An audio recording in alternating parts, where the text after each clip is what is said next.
Yo, what's up mga kadibtek? So ngayong araw ay nai-repair akong isang cellphone. Ito ay ang F11 Pro.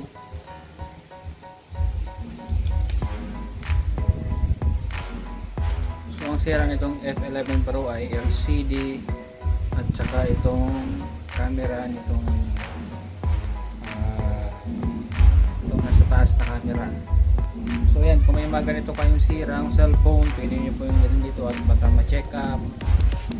So ayun, sisimulan ko na itong repair. So yan, let's go.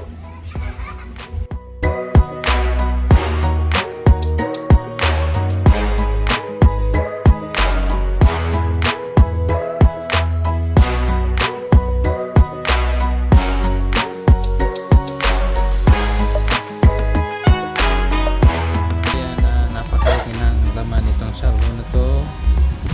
So yan, baka paulit-ulit na itong na-repair. Yan. So sira. Ito, napalitan na rin ang battery. So dito na yung original. So good sin naman itong Fly CD.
So ayun nga mga kadibtek,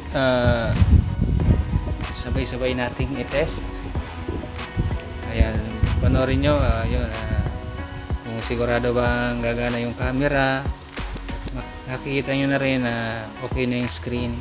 So yung camera naman, ayun, lumabas agad. So sa back,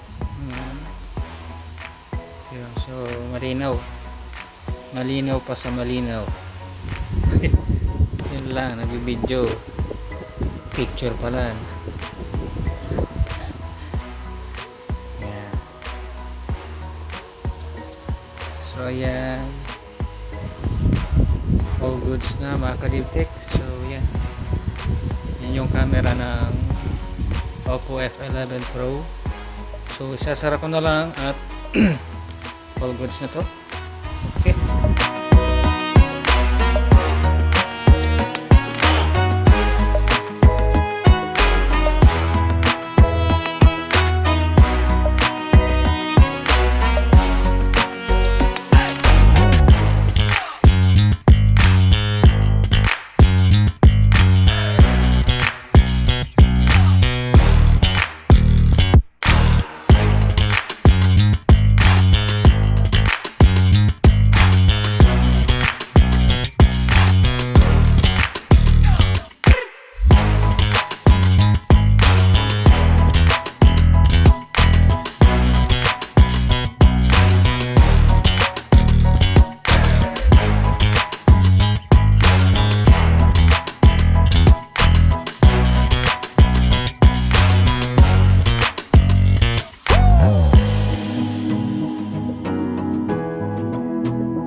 So ayun nga mga kaliptek.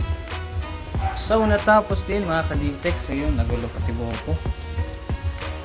So ayan, medyo natagan dito sa repair na to. Medyo marami yung gagawin, lalo na yung pag-calibrate ng motor hall sensor. Kasi ito yung camera nasa ibabaw din. Masyadong madumi yung loob. So kailangan linisin para maayos yung gawa. And then so ayun lang, medyo natagalan. So yun mga kaliptek, kung may maganito kayong cellphone and then ganito yung sira, pwede nyo akong i-inquire. I-chat nyo ako dun sa i-chat nyo ako dito sa aking personal account or dun sa First Electronics. So pag-usapan natin yan kung anong sira niya. So hanggang dito na lang mga kaliptek. So yun, paalam na muna lang mga kaliptek at tayo'y ginabi na. So yun.